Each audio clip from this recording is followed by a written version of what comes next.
Welcome to the Slop Farm. Enjoy the video. In this video, I will explain how to program your Buick Lacrosse key fob. First, gather your existing key fob and the vehicle. Ensure you have a working key to start the car. This process is straightforward and can save you a trip to the dealership. We'll cover each step clearly, making it easy for you to follow along. Get ready to gain control over your vehicle's remote functions quickly and efficiently. To begin, sit inside your Buick Lacrosse with all doors closed. Insert your working key into the ignition, but do not turn it on yet. Next, turn the key to the on position, but do not start the engine. Immediately after turning the key, press and hold the unlock button on the key fob you wish to program. Keep holding it down for about 15 seconds.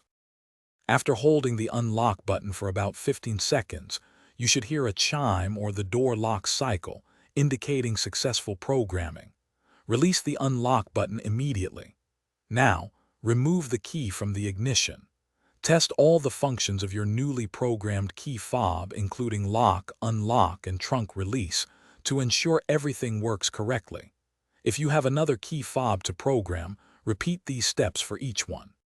If your key fob isn't working after programming, first check its battery. A fresh battery often resolves many issues. Also, inspect your vehicle's fuse box for any blown fuses related to the remote entry system.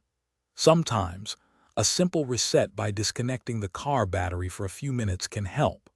For more great tips on managing your finances, check out the link in the description for a fantastic book, along with other deals. Thanks for watching. Consider subscribing if we helped you today.